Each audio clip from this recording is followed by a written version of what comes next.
My name is Richard Lerner. I'm with the FCC's Office of Intergovernmental Affairs. The Intergovernmental Affairs Office is liaison between the FCC and state and local governments.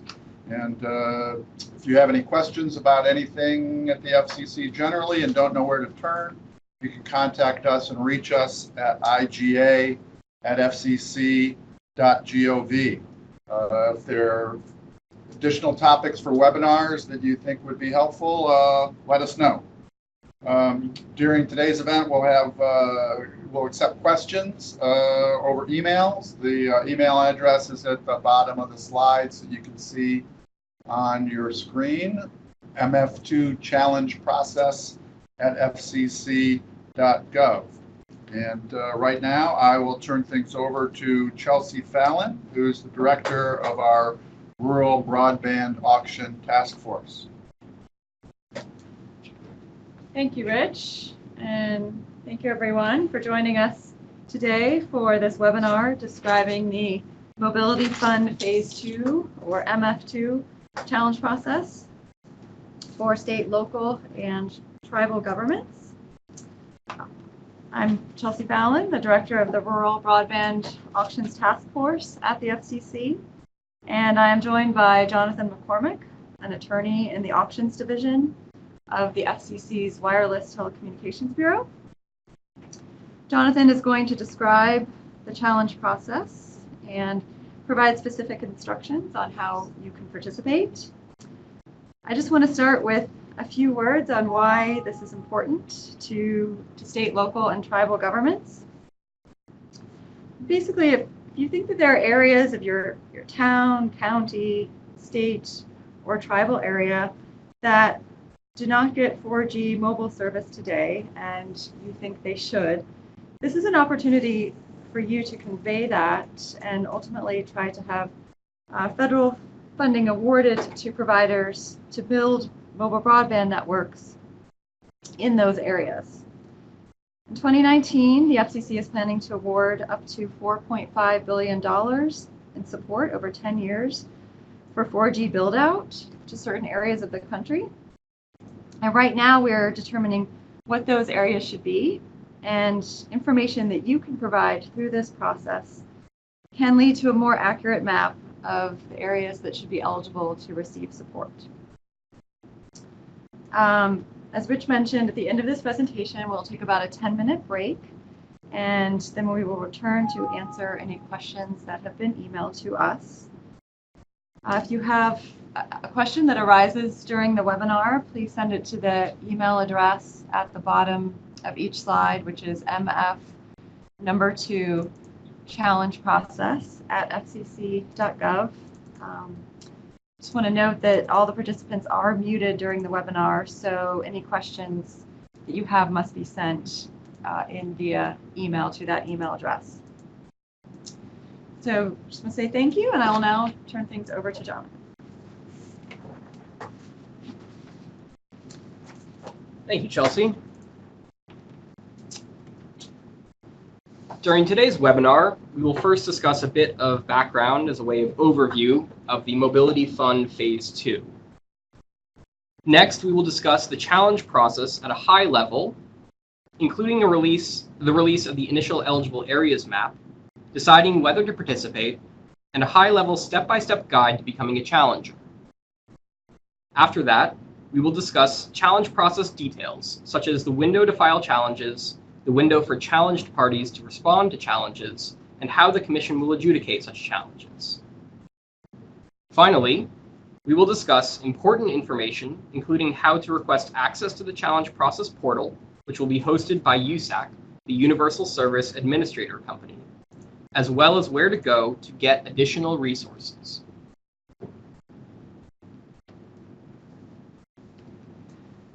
For the Mobility Fund Phase 2, the Commission determined that universal service funding should be used to advance 4G LTE service.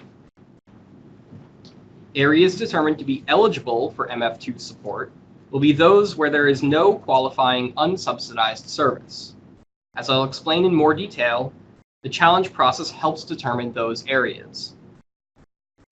In the MF2 report and order, the Commission decided that the amount of funding for MF2 would be $4.53 billion over 10 years. The Commission decided that MF2 support would be awarded using a reverse auction, where bidders would submit for support to provide service in eligible areas and that the lowest bidder wins. The Commission explained that conducting an MF2 auction would be an efficient mechanism for determining how much of the fixed budget should be awarded to specific providers in specific areas. In order to be eligible for MF2 support, an area must have no unsubsidized qualified 4G LTE service. In this context, qualified 4G LTE service is defined as mobile broadband with download speeds of at least 5 megabits per second with an 80% cell edge probability and a 30% cell loading factor. The Commission will determine whether a provider that deploys qualified 4G LTE in an area is subsidized or unsubsidized, based only on whether it receives high-cost support for that area. In short, an eligible area either has no 4G LTE service meeting the spec, or such service is available, but is provided only by a provider or providers that are subsidized for that area.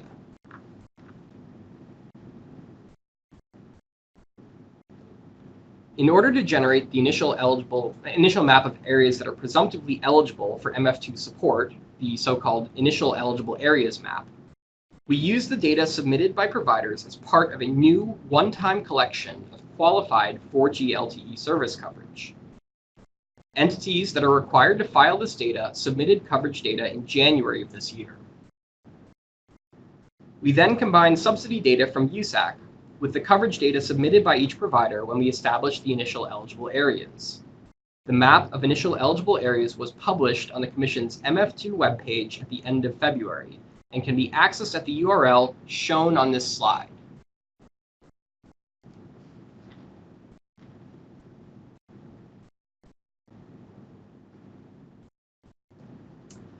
On this slide, you can see the initial map of eligible areas. The areas in light blue are those areas where there is either no qualified 4G LTE service meeting the specification of download speeds of at least 5 megabits per second 80% of the time, or where such service is available but only from providers receiving subsidy for that area. In order to help interested parties know where a challenge might be more successful, the Commission also published a map of areas that are ineligible due to the presence of only a single unsubsidized provider.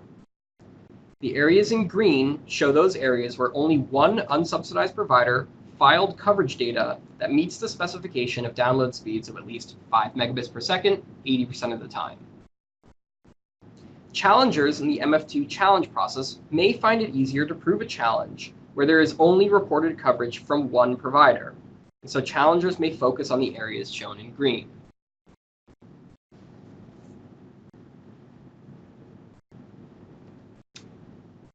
So what is the purpose of the MF2 challenge process?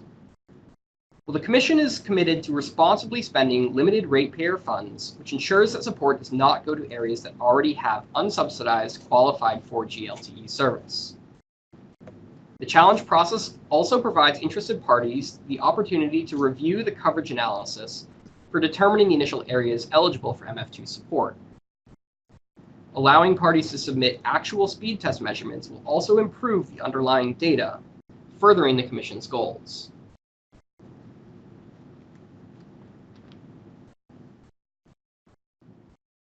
The MF2 challenge process started earlier this year, when in January, providers submitted 4G LTE coverage maps as part of a one-time collection of data for purposes of MF2. The Commission released the initial map of areas eligible map of initial eligible areas at the end of February and opened the window to file challenges 1 month later. The challenge window will remain open through August 27, 2018.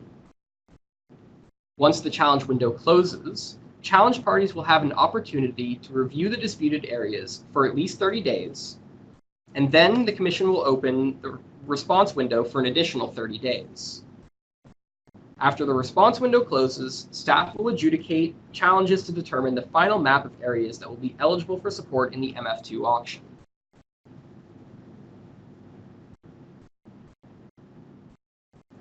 As adopted by the Commission, the entities that are able to participate in the challenge process are mobile service providers, state, local, and tribal government entities, as well as other parties that may be permitted in by waiver.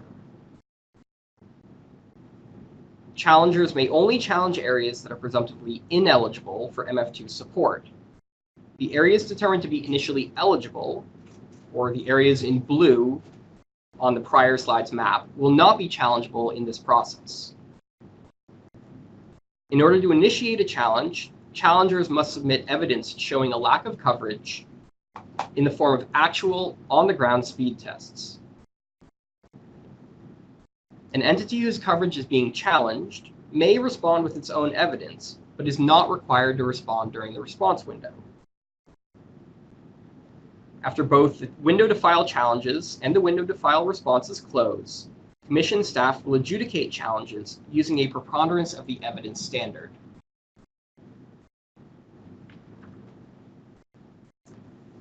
So let's walk through how a state, local, or tribal government entity that may be interested in the MF2 challenge process would go about deciding whether or not to participate. From the nationwide map of initial eligible areas available on the Commission's website, you may zoom into your state, municipality, or tribal jurisdiction in order to analyze the eligible areas and ineligible areas due to one provider. With your knowledge of mobile service in your state, municipality, or tribal nation, you could determine that the map understates areas that you believe should be eligible. For example, you may see an area in green reflecting coverage by one unsubsidized provider that you believe does not actually have adequate 4G LTE service at the specification of 5 megabits per second download, and you would decide that you would like to challenge that area.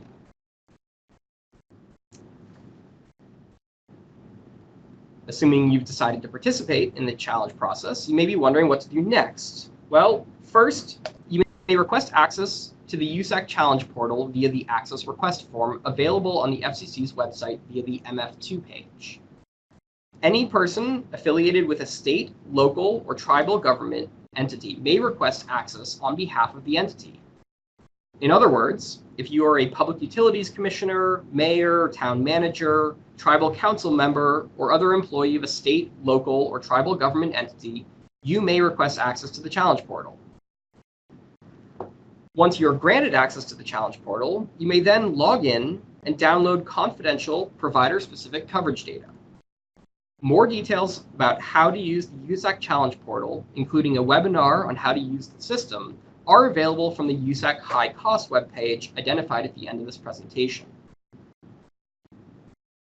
After downloading this confidential coverage data, you should analyze the maps to determine where to challenge. The confidential provider-specific coverage maps may be viewed in GIS software, in other words, mapping software, such as ArcGIS, which is commercial, or QGIS, which is a free open source application, among others. These maps will provide more details than the online eligible areas map, and you may see which providers reported coverage in the area that you wish to challenge. Once you determine where to challenge, you conduct actual speed test measurements. These measurements can be done with industry standard drive test software, or you can even use an app on your iPhone or Android device, including the free open source FCC speed test app. Please note, however, that all tests must be conducted in accordance with some standard parameters, which I will discuss later, and must use one of at least 3 devices identified by the provider for which you are testing as suitable for testing its coverage. Finally, in order to challenge an area, you compile your speed test measurements into a standard file template and submit the speed tests via the USAC challenge portal.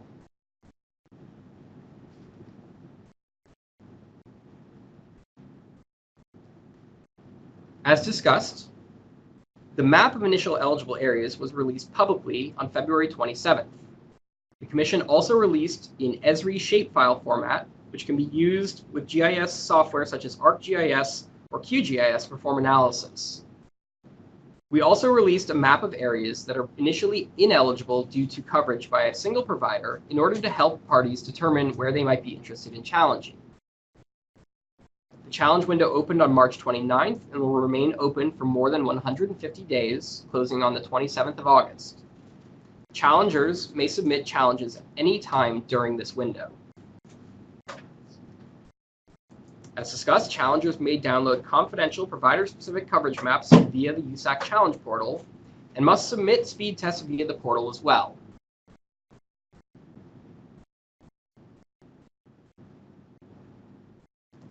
In order to challenge an area, challengers must conduct and submit speed tests as evidence of a lack of coverage. Such speed tests can be app-based or drive tests, either hardware or software-based. However, in order to be valid, speed tests must be taken with one of the handsets identified by the mobile provider, must be taken outdoors between the hours of 6 a.m. and midnight local time, and must be taken after the release of the initial eligible areas map on February 27th. Also, please note that if there are multiple unsubsidized providers in an area, in order to have a successful challenge, challengers must conduct speed tests for each provider. In order to be considered, all speed tests must finally be certified to by a qualified engineer, or, for government entities without a qualified engineer available, by a government official who has actual knowledge of the underlying data and authority to certify on behalf of the entity.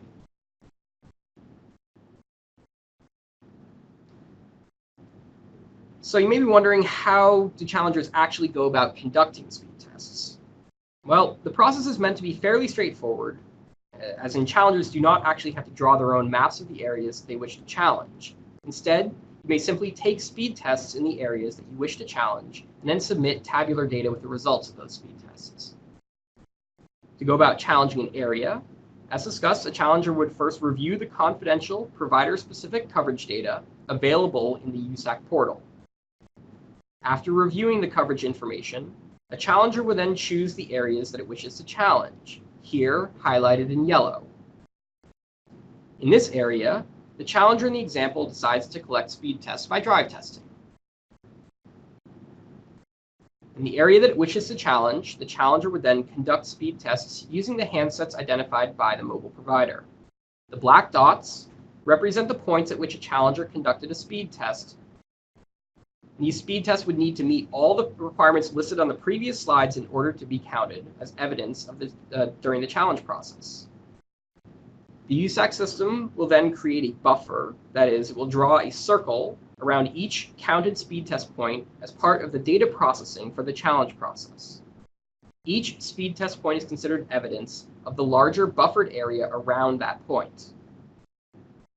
In order to have a successful challenge, challengers should take speed test points sufficient to cover at least 75% of the ineligible portion in each challenge grid cell, or a 1 square kilometer subdivision that we've overlaid across the country. Once a challenger has conducted its speed tests, it must put the data on the speed tests into a tabular CSV format. This table must include information like the latitude and longitude of each speed test, the date and time of the test, the handset used, the provider being challenged, etc. A complete list of fields is available in the USAC Challenge Portal user guide, which is available on the USAC High Cost webpage. Please note that the challenger does not need to identify the grid cells for recorded speed tests. The system automatically identifies the grid cells based upon the latitude and longitude of each test, nor does the challenger need to calculate the buffer area itself. All a challenger needs to do is submit recorded speed tests in order to challenge an area. The challenger will then upload its recorded tabular data via the portal, and the USAC portal will then conduct all the processing automatically as described here.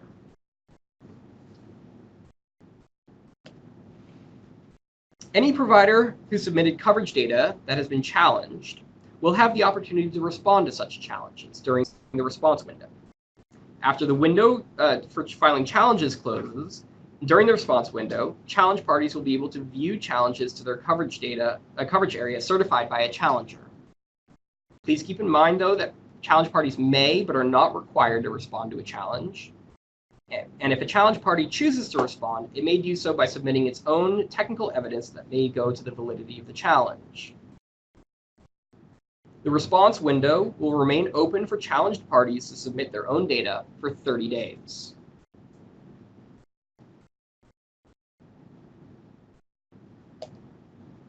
After the challenge response window closes, the Commission will use a preponderance of the evidence standard to adjudicate disputes over coverage.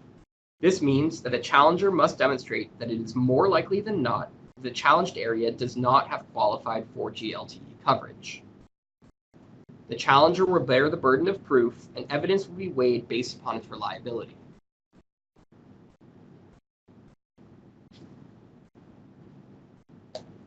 As discussed earlier, mobile service providers and state, local, or tribal government entities are eligible to participate in the challenge process. Any such entity must first request access to the USAC challenge portal via the USAC portal access request form pictured here, which is available on the FCC's MF2 page. Other interested parties not affiliated with a mobile service provider or government entity may also participate in the challenge process after first seeking and being granted a waiver to participate. The USAC portal access request form can be accessed via the link displayed on the screen above.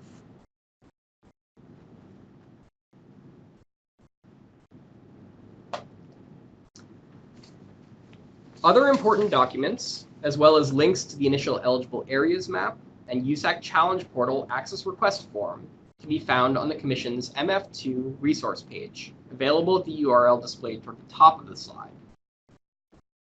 Information specific to using the USAC challenge portal, including the challenger speed test file template, the USAC challenge portal user guide, and a webinar explaining how to use the web-based system, can be found on the USAC high cost resource page for the MF2 challenge process.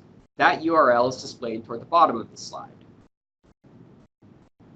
Also, please note that we will make this entire presentation and the slide deck available on the Commission's website shortly after the conclusion of this webinar.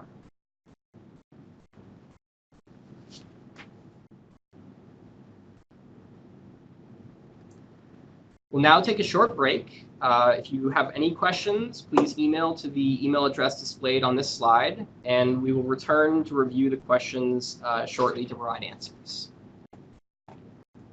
All right, thanks everybody for your patience. Just got time to answer a few quick questions. Somebody was asking, will the slide deck be available with the caption notes? Yes, the presentation, the recording, and the slides will be available and made available on the FCC's website. We'll link to it from the MF2 page, and I believe it will also be on this Consumer and Governmental Bureau's webpage. We have another question asking about whether the light blue areas in the initial eligible areas map are already eligible for funding, and the green areas are the green areas where we want challenges to be made if you want funding.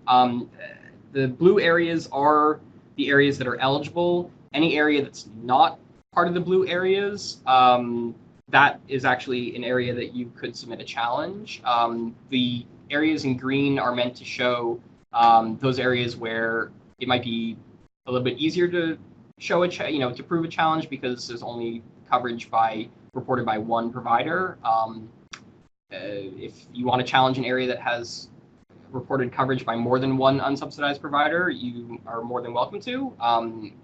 Just that to have a successful challenge, you would need to submit speed tests for both of the providers in that area, or however many providers are in that area. And finally, we got a question of how large are the circles that will be drawn around speed test locations. So the FCC a few days ago updated the size of the buffer that will be drawn around each speed test point to be 400 meters, or approximately a quarter of a mile around each point. So that is going to be updated in the challenge process portal in the next day or two. And So each speed test point will have an area around it, a radius of 400 meters. And I believe that's all the time we've got. So I wanted to thank everybody for your participation. And if you have any further questions, please do not hesitate to email us at the email address displayed here. And if you want to find out any more information or request access to the challenge portal, those links and more information are available from the MF2 page. The URL is listed on the screen in front of you. Great, thank you.